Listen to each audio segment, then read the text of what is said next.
you so much, Leon, and welcome everyone. Again, my name is Simone Conforto, and I'd also like to introduce our Seeds program managers, Elizabeth Pravat and Tammy Crotto, who will be monitoring the chat today. So please feel free to submit your questions and comments as they arise. As always, we're going to do our best to respond to everything, either individually or to the group or in follow-up messaging later today. So without further ado, we are going to dive into today's course, which is practicing influence. And some of you may be thinking that you have to be in a position of authority to be influential, but that's not necessarily the case. So there are ways we can be influential every single day in your work environment, whether you're a leadership position or not. And we're going to talk about those ways today. So just to quickly introduce myself, as we said, my name is Simone. I'm a learning management officer. I'm also currently the acting chief of the Leadership Development Directorate here in HCS. And prior to coming to HCS, I started my career in the field at the Hartford Regional Office, both serving as an employee and a supervisor, and then eventually moved on to the training world within compensation service and the medical disability exam office. So I've played a bunch of different roles during my tenure here at the VA and have had to use influence regardless of where my position was. So I'm really excited to talk about this topic with you all today. All right, so Leon already went over housekeeping, so yeah, let's dive right in. So our objectives today are going to be to identify some opportunities for practicing influence, to effectively prepare for conversations in which you want to have influence, and then to implement some of those techniques to increase your influence at work. And as always, we like to ensure that we are aligning our content with the leadership competencies within the VBA leadership framework. Today, we're going to be aligning to influencing and negotiating and problem solving. So here's today's course overview. Again, the purpose of us getting together today is really to share some skills and strengthen those skills that we need to be effective when we're influencing others in a professional setting. We want to learn to navigate some of those power dynamics that we may experience and build that rapport, communicate persuasively, and negotiate some of those win-win outcomes. And then last but certainly not least, this is always what's the most important to me, is empowering you all to become more influential leaders, collaborators, and team members, regardless of your position of authority. So just a quick snapshot of how we're going to navigate this topic today is we're going to be talking about what influence is and what it isn't. We're going to really go into just how we address these conversations, and we're going to give some helpful tips and tricks for building that rapport and building that influence, and then we'll talk about next steps. So today's course is based on this book that you see here on the slide. The author, Chris Voss, was the lead negotiator in terrorist situations with the FBI. And in his book, he shares lessons that he's learned in the science of negotiation and influence. So from his book and other resources, which are going to be provided at the end of the lesson, we'll be looking at 5 strategies and techniques to help you increase your influence and effectively prepare for those conversations that you do want to have that influence in. But first, before we dive into that, we're going to spend some time focusing on the mindset of influence. And really, if we have a mindset of powerlessness, then you might not actually use the strategies that we're going to talk about today. So with that said, before I continue chatting, I want to ask you all to put into the chat what you have as your definition of influence. What do you think the definition of influence is? Positive persuasion, cooperative agreement, ability to have or cause effect or change, a lot of change. I'm seeing a lot of good responses come in through the chat, Simone, a lot about making an impact and having a positive influence in others' actions or decisions. A lot of good information coming in. Absolutely. The ability to persuade a positive influence on guidance and procedures. Absolutely, Elizabeth. A lot of really great responses in here. Behavior that may impact others, whether it be negative or positive. Ability to have an effect on behavior or further development. Absolutely. And It's a also being really, able really, to influence change seems to be a recurring theme in some of the responses as well. yes. Being an agent of change does require some level of influence, right, Tammy? So yeah, absolutely. These are great responses. Thank you all so much.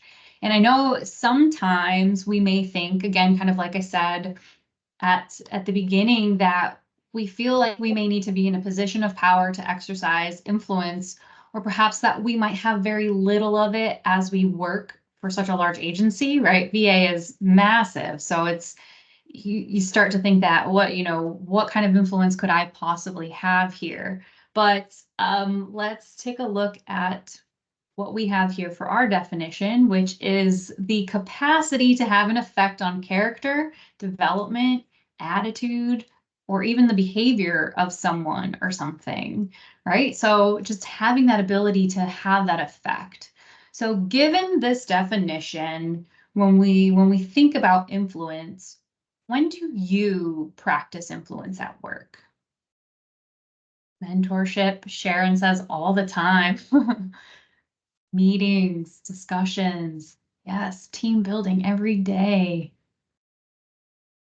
Advising internal and external customers, executive coaching, when you're training, completing projects.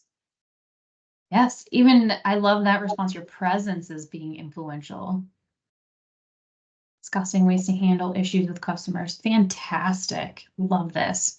So we can see influence in action when you're teaching someone how to do something right. Someone mentioned training, when you're listening to a coworker and serving as a safe sounding board for them, when you bring up concerns during a team meeting, and when you're practicing political savvy and know how to frame something just right in the terms of what our leaders will gain from the change that you're suggesting, right? So let's now take a look at what influence is not. So author and business consultant Kenneth Blanchard, which some of you may or may not have heard of, he has so many fantastic leadership books. He said the key to successful leadership is influence, not authority. So while someone who has positional power or authority can be influential, the most successful influencers are those who draw from their reputation of high credibility or esteem, from personal ability or adeptness to promote desired behaviors in others. So their power of influence tends to come from the work that they've put in, right? A reputation that precedes them, so to speak. So I'd like you to take a minute to think about someone who you consider to be an influential person, and feel free to include those examples in the chat if you so please. But when we think about these influential people in our lives, right, they don't necessarily focus on dominating a team or a group or steamrolling over others just to have their ideas heard or adopted. But rather they use some positive attributes and behaviors to affect others' actions and behaviors. So an influential person is often someone who's trusted, who is respected, or whose leaders, whose views people take seriously. So even without positional power, they can still be really well known, really well heard. They can be really convincing, persuasive, and I think another good attribute there is that they're really inspiring, right? You find inspiration when you're speaking with or interfacing with someone who's influential. And again, this is something that we're reiterating a lot today, is that being influential is not about positional power, right? It's more about those interpersonal skills like listening, how someone speaks, questioning, demonstrating respect in those conversations, and showing empathy when you're interacting with others, even during those disagreements. Right? So let's see, just taking a look at the chat, I'm seeing some people say could be family who are successful, positive friends, formal coach that was able to make a team cohesive, parents, teachers, coaches, someone from a book club. Absolutely. A person that knows their craft, does it well, and is willing to help others. And that radiates to others as someone they can go to for guidance. Absolutely. So these are fantastic examples of influential people in our lives. So thank you so much for sharing, everybody. These are just great examples of how people use those interpersonal skills to make magic. So Simone, one thing I would yeah. add there with those comments, it aligns with the quote that you pointed out. Some of the individuals that were identified may have a positional a position of authority, but not all of those named are in positions of authority. So we can still be influential without necessarily having that authoritative position. Absolutely. Thank you for pointing that out, Elizabeth. Okay, so lack of influence is something we're going to talk about just briefly. So on page 1 of your handout, I'd like you to take the next 60 seconds and think about things that you don't necessarily have influence over. So even if you don't have your handout open, that's okay. We have the 2 questions here on the slide. Is think about, when do you not have influence? And where are there maybe no opportunities to influence? So we're going to take about the next 60 seconds to think these questions over, mull it over, and then we'll come back and discuss. Okay, so I'm already starting to see some of those responses. So yeah, if you want to go ahead and put what you thought about when you feel like you don't have influence, or where you might not necessarily see opportunities for influence. Where are there no opportunities? So Simone, I'm seeing some comments already about the lack of trust or maybe psychological safety in the teams, limiting that ability to influence. yes, that's such a strong feeling, right? When we feel that there's no trust or no confidence to speak up. That's really hard to get that back, right? I like what Kathleen says here. I don't believe a person is ever without influence, as they may be entirely alone and influence their self. However, opportunities are limitless. Could be coworkers, teams, member of a sports team, in a presentation. Right. There's so many opportunities. But yeah, these responses are fantastic. Weather, natural events, yes. Simone, I think Kellyanne hit on something interesting too, that we may always have the ability to influence, but we just may not realize that. And that may play in a little bit to maybe the emotional intelligence and our awareness, both self-awareness and social awareness in that situation. And again, we're touching on imposter syndrome, maybe that fear to speak up. Absolutely. These are all so true. You never know how even the smallest of actions can impact both small and large efforts. Absolutely, Laurent. I think that is spot on. There's that fear, yeah, like you said, that imposter syndrome. It's just, there's so many things. And I think it's funny, someone mentioned the weather. That right, there are some of those universal truths, right, where we feel like we have zero impact, right? The weather, that's completely out of our hands. Time, we have 24 hours a day. Sometimes money, sometimes opportunities, right? But when we dive deeper into this thought, right, seems like if there's that fear or that lack of trust, those can absolutely hinder or seemingly hinder our ability to be influential. And sometimes it can be difficult to see when and where you have that ability to influence your environment. So thank you all so much for your participation with that.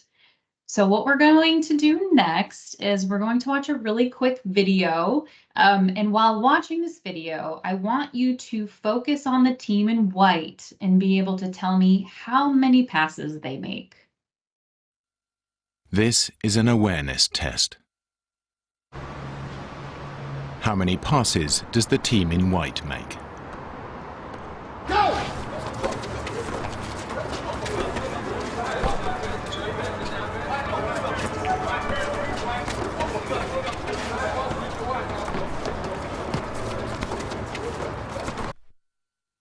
The answer is 13.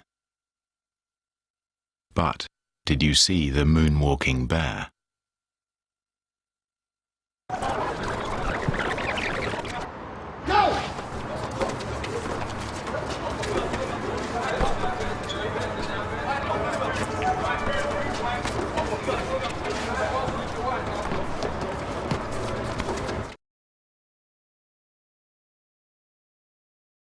How many of you, even with all that fuzziness, were focused on trying to keep track of the passes that you didn't even see the bear, even if it moved through kind of quickly? Or how many of you did notice the bear? Yeah, lots of thumbs up, right? Yeah, I'm with you. The first time I saw that, I was like, no, what are you talking about? Yeah. Yes, a costume character walking in the background. Yeah, I'm with you. I did not see him the very first time that I watched this video either. And that's because, myself and the narrator of this video, we asked a very leading question, right? We were able to influence where you focused your awareness, right? We asked you to pay attention to the team in white. So this is just a quick and funny example of a time where you may not think about influence, but how it can certainly impact a scenario. So again, definitely we'll make sure that you get the link. I see Elizabeth put that in the chat. If you haven't had the chance to watch that video, definitely take a moment. It's only a minute long video to watch. It's also in the handout. Thank you, Elizabeth. Okay, so now I'd like you to take a look at the items that you may have listed in that last exercise and think about where you might be able to have a small opportunity for influence, even in those situations where you feel like it might not be there. So for me, one area that I always used to think that I had no influence on at work whatsoever was how we use technology to complete our daily work.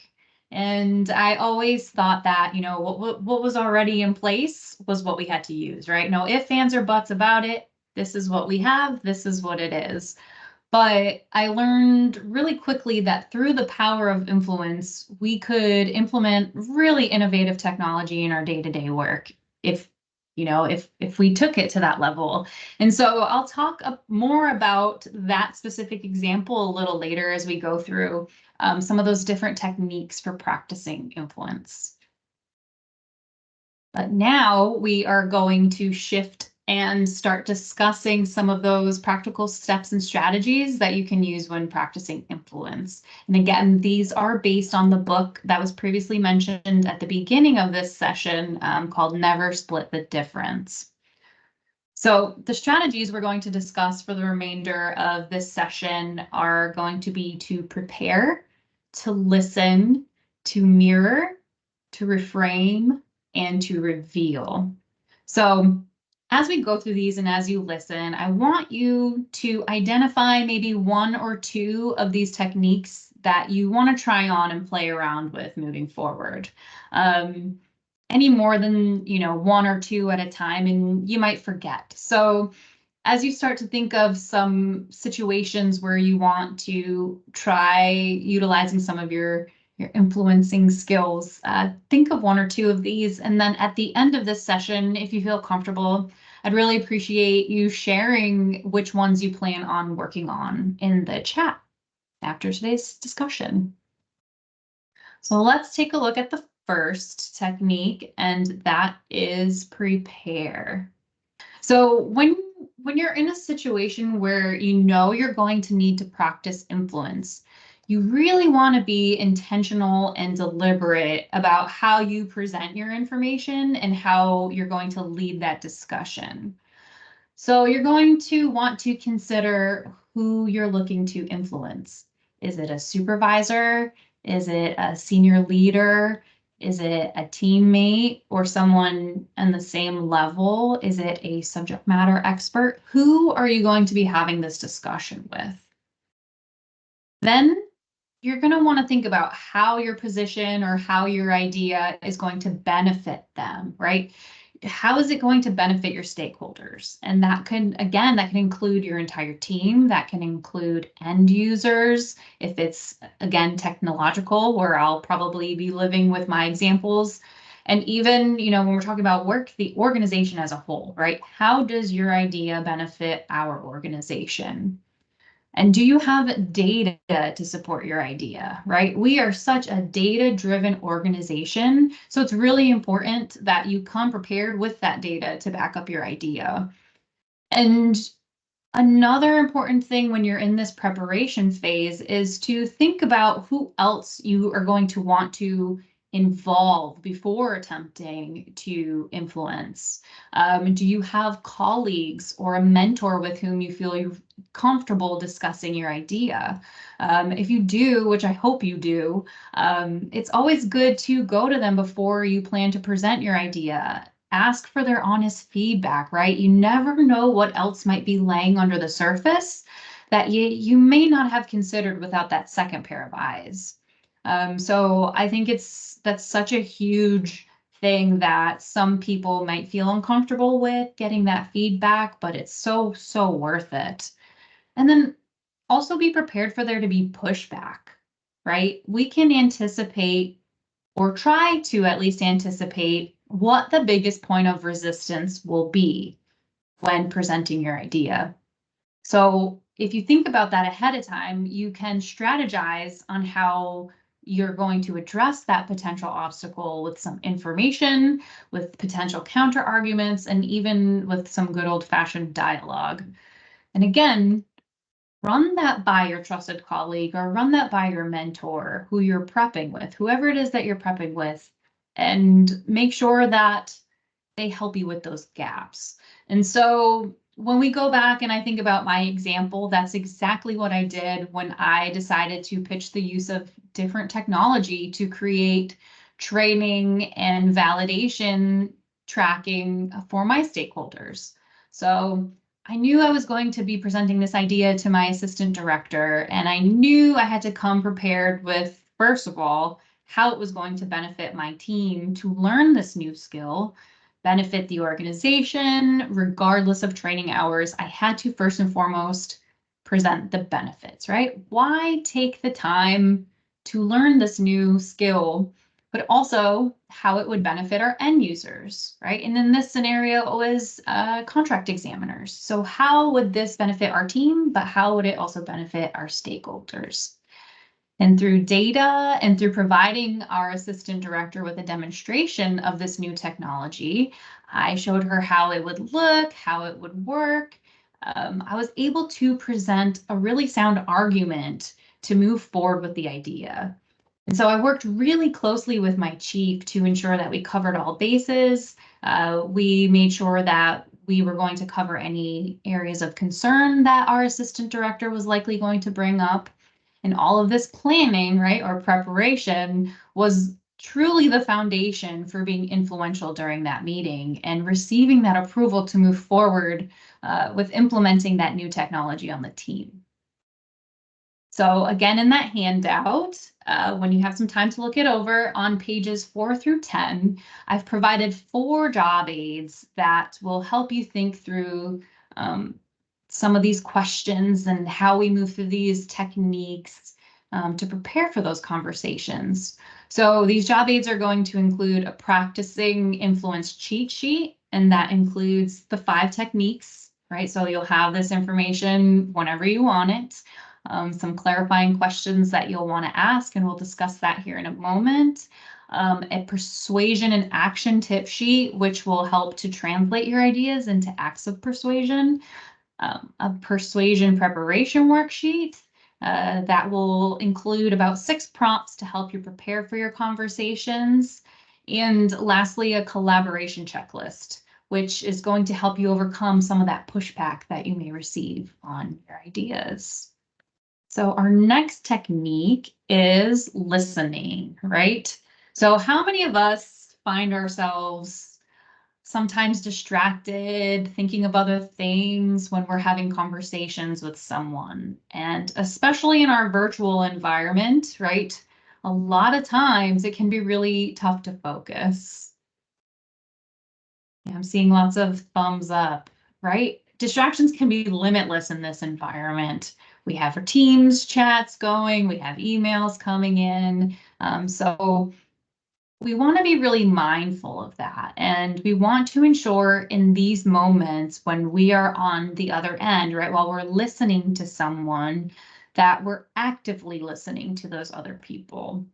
And active listening does require that you listen attentively to the person who's speaking, understand what they're saying, respond and reflect on what's being said, and then retain that information for later. And I think that one's really key.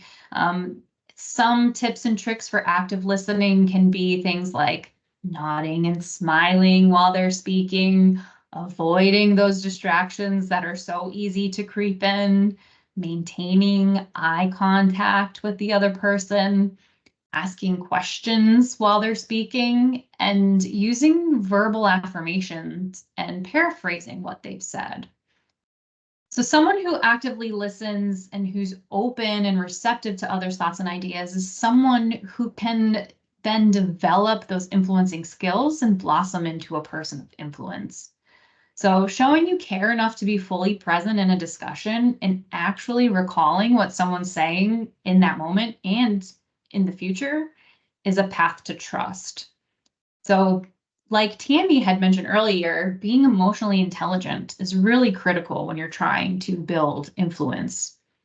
So I see there's a lot of really great chats going on, and I definitely want to take a pause and see if there's anything that we can reflect on there before we move on.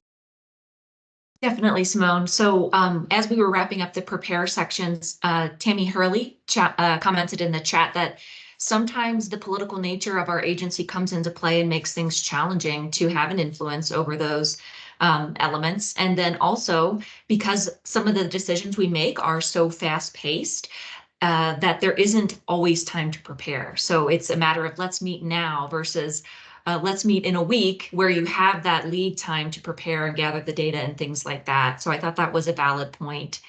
And then we have a lot of agreement about when you're trying to listen and being an active listener, you need to give your full attention, no phone in sight, make eye contact.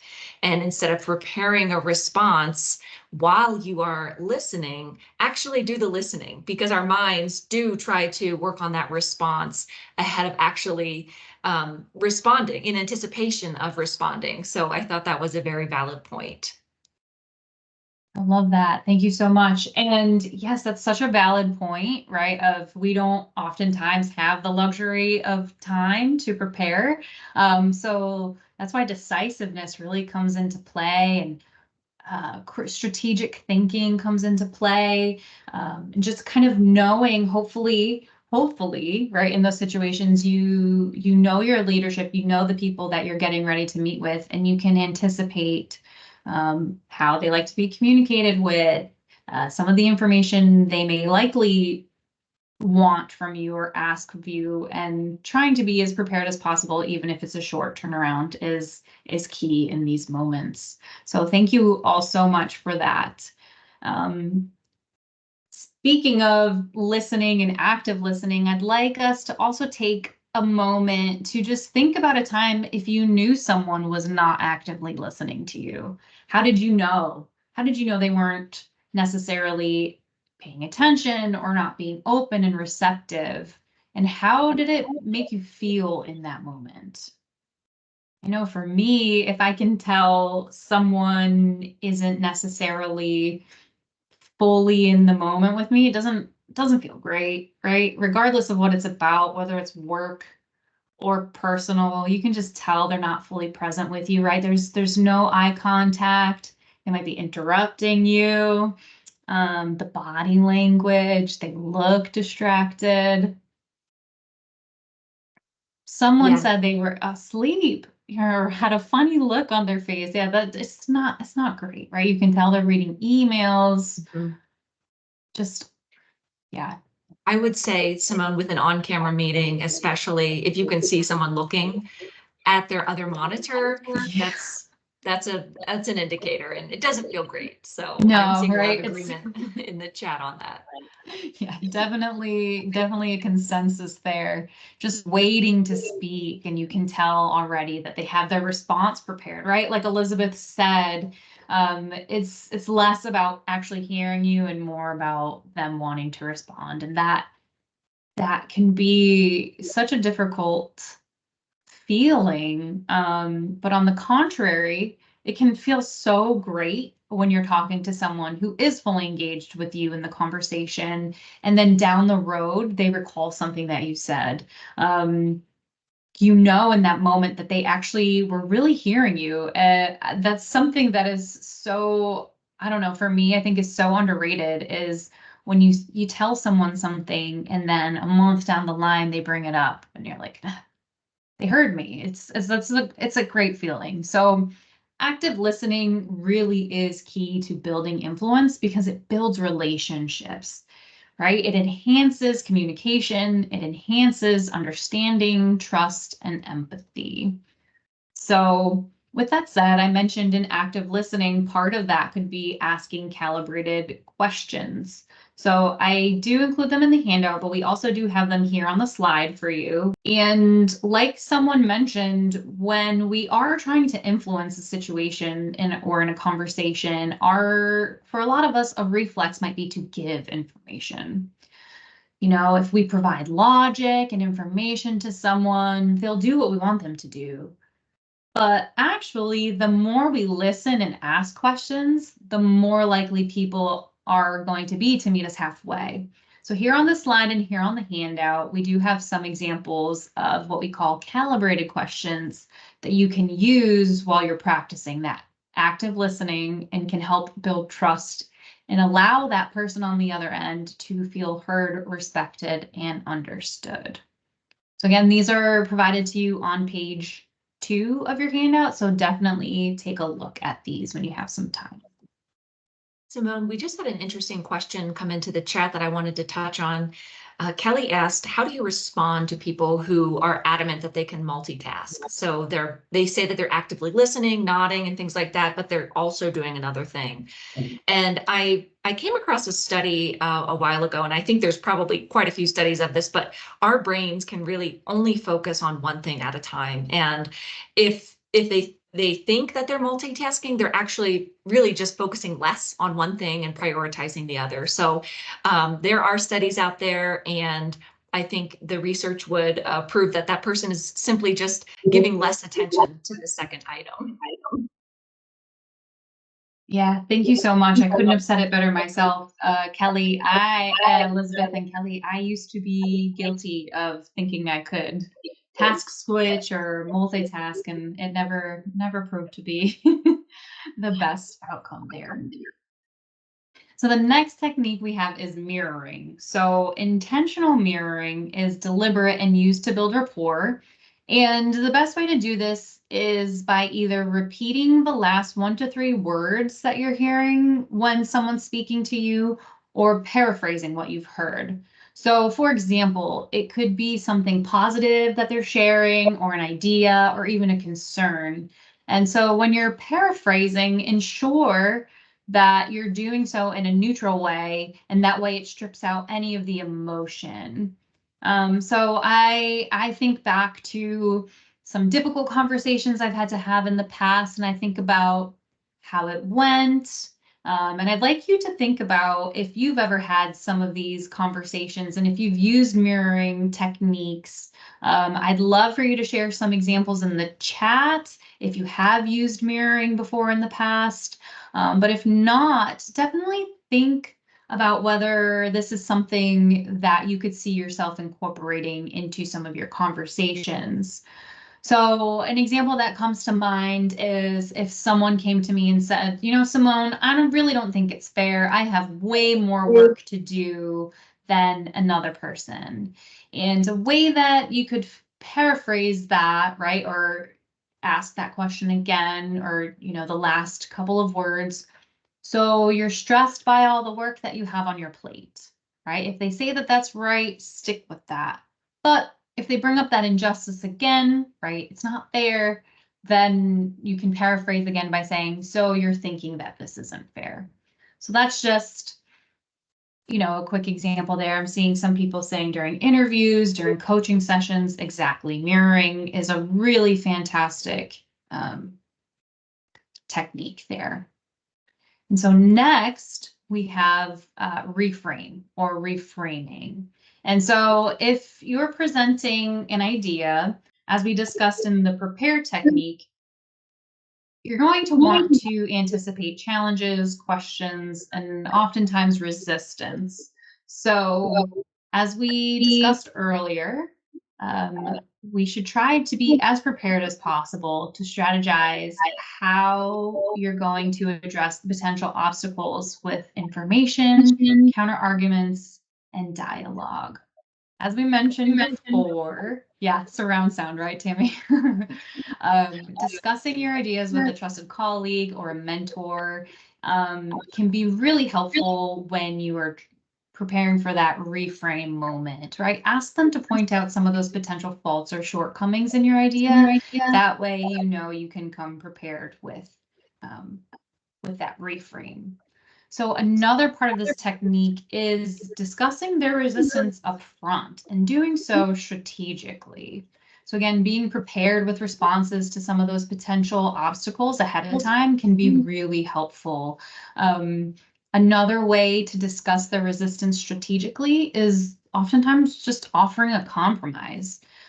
Leaders may be receptive to the idea, but they could be hesitant about absorbing the additional costs that might be associated with your idea or the time it could take to train employees, and when that occurs, they might lean away from your proposed solution. So rather than ramping up your argument full force, maybe instead take a step back and think about where you can make that compromise with them and still convince them to implement most, if not all, of your idea.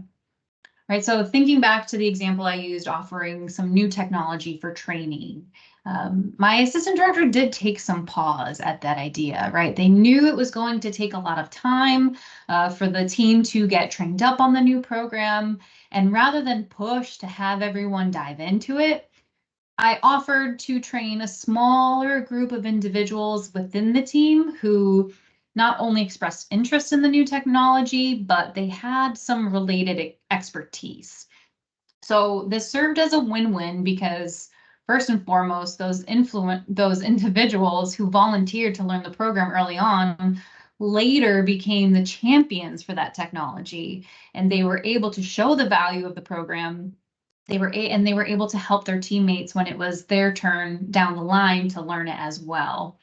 And we can see this in our personal lives too, right? When we may have to change our plans or modify some of our work to make sure that we're receiving support that we need to continue on, we're compromising in a smart way, right? So by using the ability to compromise or negotiate workable plans, you're still keeping your idea alive.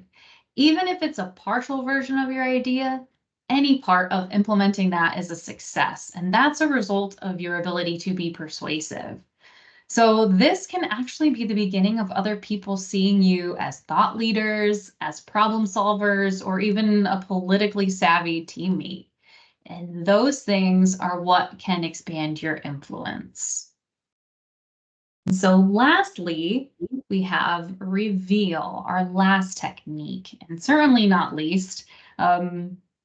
This is more getting you to think about what the steps everyone is going to take moving forward, right? You've already pitched your idea, you've already had that conversation. So now we want to aim to create a dialogue or a conversational environment that, again, allows them to ask questions, but also with you being ready to ask them clarifying questions to ensure that they understand the benefit of your solution. And again, ensuring that you get that buy-in from them. So this is just another technique, right? So reveal, be very clear about those next steps, and then ask them any questions that they might have, to ensure, or ask them questions that you want to ensure that they understand and that they're on the same page, and get that yes. And so with this final approach on our next slide, I like how it's framed. It says, yes is nothing without how, right? Part of this final technique, part of reveal, is reiterating the how. So once you've received your buy-in or your yes, discussing those next steps, right? Discussing the how is paramount. It's absolutely super important. Seeing that you have a well thought out, a very strategic plan forward is what will solidify that yes. So not only have you started to get that buy-in, you show that you know what you're going to do. You're taking those next steps. You're very strategic about it. It's very well thought out. You already have your how in place. That's that final, just like strength at the end of your pitch that will let them know, here's my how, and we're ready to do this. So with that said, what are our next steps? Yes, execution is key. That is perfectly said, Naomi.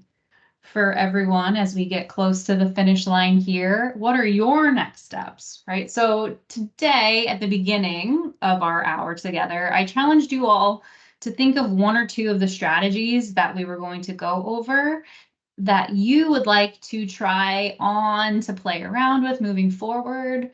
And of course, if you feel comfortable and you'd like to share which ones you plan to work on, I would love to see which of these strategies you'd like to implement in the chat as we close up today.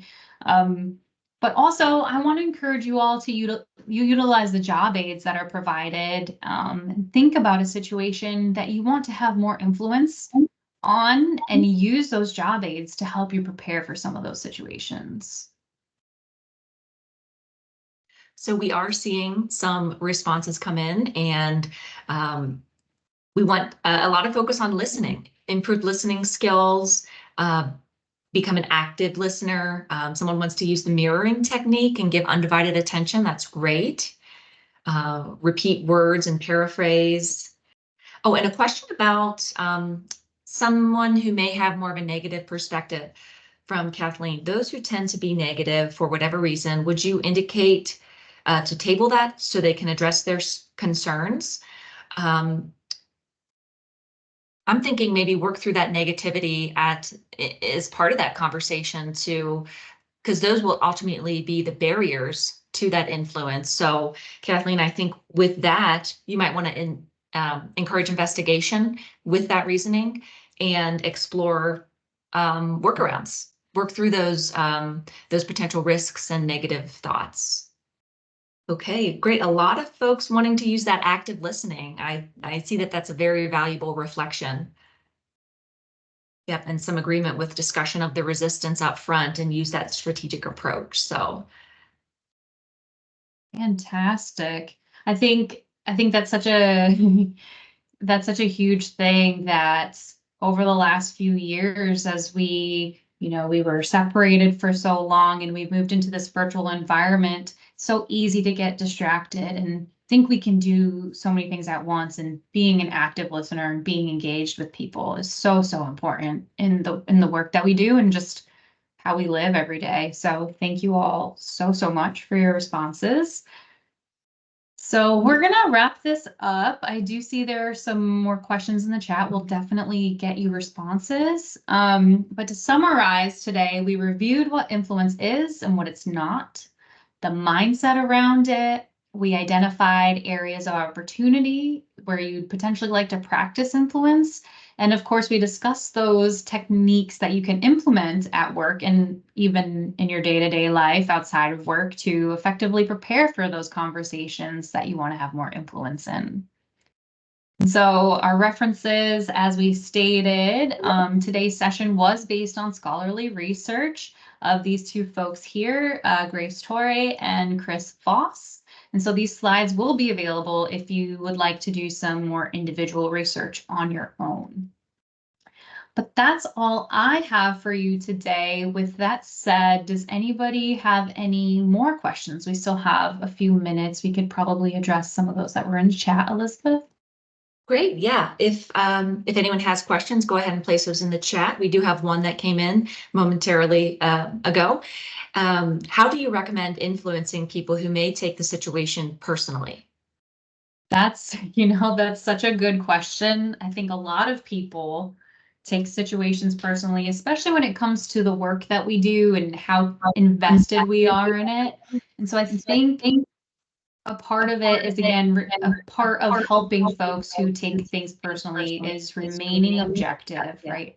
Including some of those facts and data points and just being open and receptive to their feelings as well, right? So thinking about some of those techniques that we have is maybe hearing why they take it personally and maybe getting to the crux of what it really is that they're feeling around the topic and having that open and honest dialogue with them. What do you think, Elizabeth? I would agree with that. Sticking to the facts, bringing data to the table. Like you said, our work is important to us. We all rally behind the mission of the work that we do. But ultimately, if it's going to improve the situation, hopefully others would be open to some sort of shift if it's going to make the workplace better, if it's going to make a process improve, and especially if there is data to support what it is, what direction you're trying to go towards. So I would take that approach and see how that fares.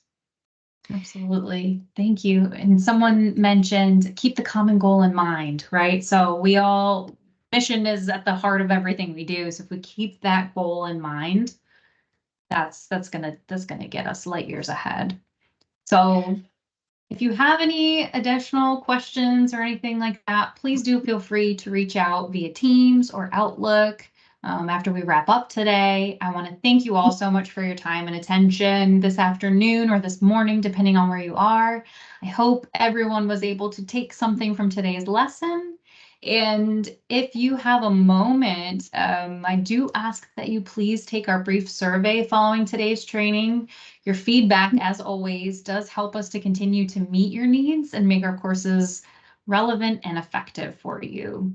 So again, if there's nothing else, I want to thank you. I hope you have a wonderful rest of your week, and I look forward to hopefully seeing you all soon in here. Have a great rest of your day. Thank you, Simone, for this great content. I wanted to just close out with the evaluation link is in the chat, and you will receive a follow-up email with the handout, the slide prints, if you didn't receive it in advance of the presentation today. There was also a question about TMS credit. If you were in the Teams meeting today, you will be awarded that credit here in the next coming days, so wanted to address that. And lastly, I appreciate everyone's participation in the chat. We had a lot of great dialogue and discussion, so thank you so much for your contributions.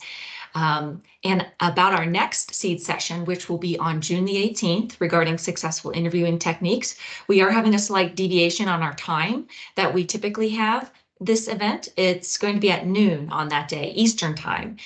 There was some correspondence that came out at the start of this month saying it would be at 1 p.m., but we did have to change it to noon due to a scheduling conflict. So wanted to update those of you who might be regular Seeds attendees so you can look out for that, and we'll get information forwarded about that event as we get closer. But again, thank you so much for your participation. And as Simone mentioned, if you have any questions with her regarding the content, please reach out to her.